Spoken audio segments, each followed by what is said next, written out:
Un film à voir au cinéma. Oh oui. Dans la continuité du 1. Oh oui. Générique. Soit on meurt en héros, soit on vit assez longtemps pour se voir endosser la peau du méchant. Pour ce genre de choses, il existe des hommes comme moi. Il t'arrive de saigner. Vous pouvez respirer. Vous pouvez cligner des yeux. Vous pouvez pleurer. Ah, m'a ramené le conduit celle-là. Maintenant que j'ai votre attention, Accroche-toi, petit. Salut à tous, c'est Fab et Desgarmat sur ma chaîne, amis du cinéma, j'espère que ça va, amis des plateformes, j'espère que vous avez la forme. Aujourd'hui on parle de cinéma chinois, la suite de Creature of the God, donc là on a bien le deuxième volet.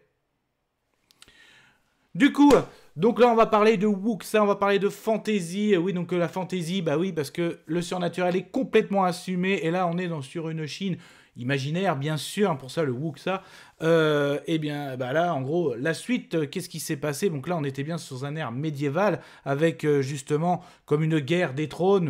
Oui, ça peut faire rappeler quelque chose, notamment une malédiction, mais aussi justement un roi qui a succombé au charme de, on va dire, un être l'être renard, et nous avons notre héros, hein, donc là qui est nommé Jifa toujours, donc là justement qui s'est levé contre ça, et justement il va être chassé, il est considéré comme un traître aux yeux du roi, et donc justement un commandant a un rôle, parce qu'il va se passer 10 années entre ce volume 2 et là ce volume 1, donc Jifa est chassé, notamment là où il habite, Xiki, donc le roi va demander d'attaquer, on va dire, cette contrée, et donc il va avoir une rivalité avec, parce qu'un commandant qui a combattu pendant 10 ans, là il en peut plus, le film commence là-dessus, et donc là on va avoir une nouvelle commandante, et oui, et donc il va s'installer une rivalité entre cette commandante et notre héros Jifa, et j'ai envie de dire que déjà, entre l'adversité, l'alchimie entre la commandante et Jifa est vraiment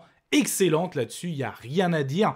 Donc elle déjà, même d'un point de vue des costumes, déjà quand elle arrive avec son costume de commandante, c'est très très classe, mais tous les costumes dans le film, c'est vraiment la continuité du 1.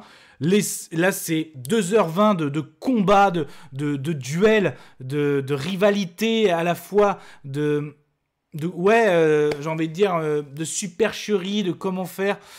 C'est excellent là-dessus.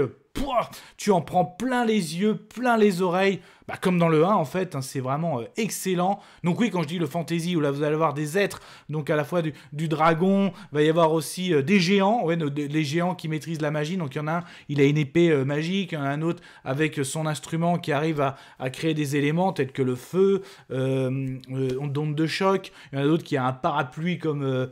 Voilà, le parapluie maléfique notamment, qui est très très bon pour les combats, très très pratique. Un qui arrive à faire apparaître des êtres vraiment très féroces. Donc là-dessus, c'est vraiment très très bien, parce que justement notre commandante, qui à la fois là va dans la lignée de son père, mais après qui va aussi se poser des questions, et notamment ce que la scène finale avec ce qu'on appelle le sort de la lune noire, c'est vraiment super. Donc là-dessus, il y a rien à dire. Donc moi franchement les 2h20 je les ai pas vus passer.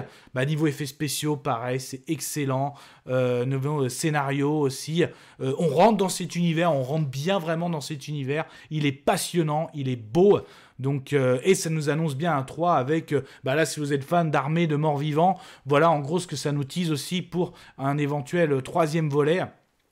Donc là-dessus franchement, oui, et par contre au cinéma n'est disponible que VO sous-titré VF. Je sais que le 1, on a eu une VF l'été dernier qui s'est mis disponible dans certains cinémas. Là pour le 2, alors pareil, l'année dernière, le 1 au début, il avait une sortie juste un week-end où il n'y avait que quelques séances. Après, il a eu le droit à une VF, une ressortie ciné avec une VF. Là le 2, on va dire que c'est une sortie assez similaire à d'autres films, hein. Plusieurs séances sont disponibles, mais toujours en VO sous-titré français. Moi, ça ne m'a pas dérangé, parce que, en fait, t'en prends tellement plein les yeux et les oreilles, t'arrives à suivre, hein, de toute façon, mais vraiment, ça vaut le coup, hein, pour l'effet visuel et l'effet sur du scénario et sonore aussi. Va vraiment, c'est un film à voir au cinéma. Faut être fan aussi de tout ce qui est fantasy, médiéval fantasy. Donc, mais en voilà, on rebat la vie sonore. Pour moi, ce sera vraiment... Allez, je le mets tout en haut, là. Votre sainteté.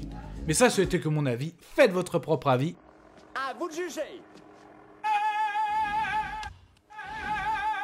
Et puis n'hésitez pas à vous promener sur la chaîne, alors si ça vous plaît ce type de vidéo à vie, sur des films, des séries, aussi bien de live action que de l'animation, essentiellement pop culture, donc là on était sur du wuxia, mais sur l'ère fantasy, ça peut être medieval fantasy, comme du Game of Thrones, sinon la science-fiction aussi, hein, donc que ce soit du Alien, Terminator, Jurassic, Monsterverse, le super-héros aussi, hein, comme vous voyez, hein, donc... DC, Marvel, The Boys, l'horrifique aussi, ou encore du peplum, essentiellement pop culture.